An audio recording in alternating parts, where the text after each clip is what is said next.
안녕하세요. 구글의 아침은 자유가 시작된다 2회분을 시작하겠습니다.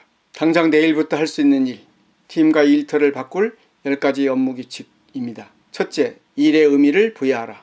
일은 당신 생활에서 적어도 3분의 1을 차지하며 깨어있는 시간의 절반을 차지합니다. 그러므로 일은 단순히 어떤 목적을 달성하기 위한 수단이 아니라 그 이상이 될 수 있고 또 그렇게 되어야 합니다. 둘째, 사람을 믿어라.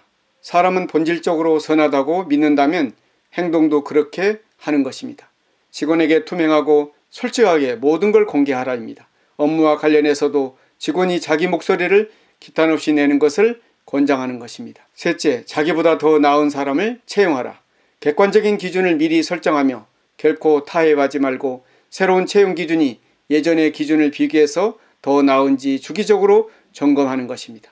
채용한 사람 가운데 열의 9이 당신보다 더 낫다면 이것은 당신이 새로운 직원을 훌륭하게 채용하고 있다는 증거입니다. 넷째, 역량개발과 성과관리를 혼동하지 말라. 성과평가가 제대로 나올 수 있도록 관리자들이 한자리에 모여 각자 자기 직원들에게 내린 평가가 다른 사람들의 눈에도 올바른 것인지 공정성 차원에서 검토하고 또 보정하라고 요구해야 됩니다. 다섯째, 최고의 직원과 최악의 직원에게 집중하는 것입니다.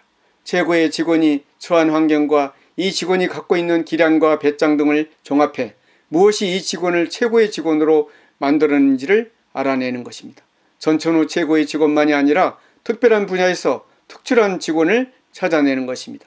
특정 규모의 신규 고객을 개척하는데 최고의 기량을 발휘하는 직원을 찾아야 합니다. 여섯째, 인색하면서도 동시에 관대하라. 가장 인간적인 순간에 초점을 맞출 때 회사가 직원 개개인을 신경을 쓰고 있음을 직원들은 알아차릴 것입니다. 모든 직원은 자기가 인생에서 가장 어려운 시기나 가장 행복한 시기를 맞이할 때 자기가 보다 더 큰 가족의 울타리 안에서 보호받고 축하받을 수 있다는 사실에서 위안을 받을 것입니다. 일곱째, 불공정하게 보상하라. 상위 10% 최고의 직원은 당연히 평균적인 직원보다 훨씬 더 가치가 있고 소중합니다.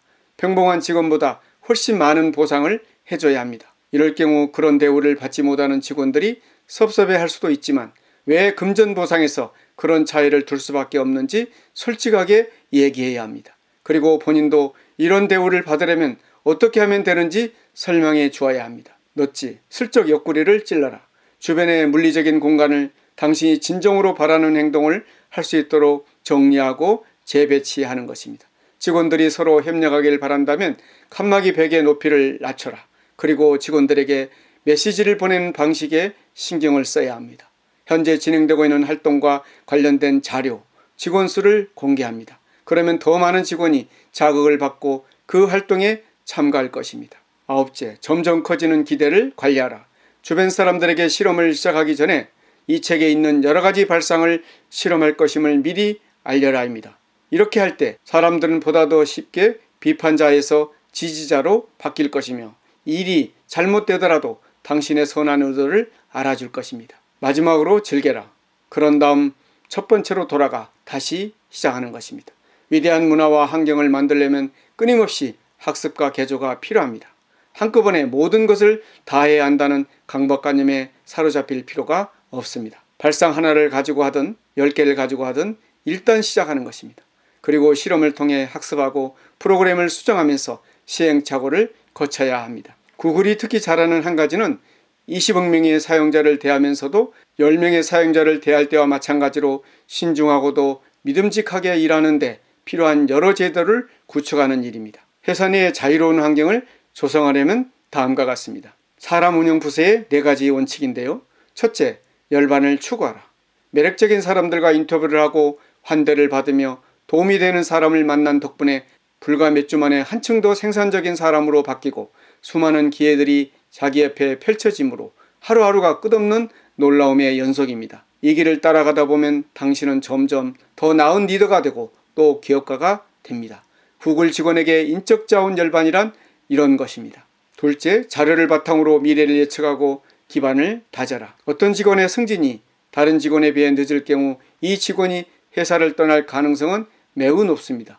정교한 분석을 하면 그 직원이 회사를 떠날 가능성이 확률적으로 얼마나 더 높은지 알 수 있고 이런 일이 일어날 가능성이 가장 높은 시기는 그 직원이 입사 후 7분기나 8분기가 지났을 때라는 것을 알 수 있습니다. 셋째, 과감하게 개선하라. 우리는 2번 이상 하는 행동은 사실상 모두 측정하고 있으며 또 시간이 흐르면서 이 모든 행동은 개선이 됩니다. 넷째, 전혀 새로운 방식으로 팀을 편성하라. 3분의 3 모델을 적용함으로써 최적의 역량을 충원합니다. 인적 자원 분야에서 잔뼈가 굵은 직원은 사람과 조직의 영향력을 행사하는 방법과 사람과 조직에서 나타나는 다양한 패턴을 포착하는 방법을 가르쳐주고, 전직 컨설턴트는 사업에 대한 이해도와 문제 해결 능력을 높여주며, 분석가는 우리가 하는 모든 일의 품질을 높여줍니다. 사람 운영은 사람이 운영한다는 뜻입니다. 직원뿐 아니라 그들 가족의 행복을 함께 염려하며 직원의 기대를 앞서 발굴해 만족시켜 줍니다. 하루하루를 끝내는 놀라움의 연속으로 만들어주고, 결국 직원이 인사에 열반해서 자신의 역량을 말 그대로 마음껏 운영하도록 돕습니다. 이것이 바로 구글이 추구하는 인사의 역할이기 때문입니다. 세상을 뒤흔드는 기업의 핵심적인 조직 문화를 흥미진진하게 파헤친 이 책은 오늘날 치열한 경쟁 환경에서 기업과 조직이 문화와 인재 그리고 리더십에 다가서는 새로운 접근법을 제시합니다. 창의성과 조직 구조 사이에 적절한 균형을 유지하며 수치적인 성과 측면에서 뿐만 아니라 삶의 질에서도 결항화가 가능한 성공을 이끌 수 있는 방법을 알려줍니다. 오늘 전샘의 기업사랑TV 북리뷰를 마치겠습니다. 감사합니다.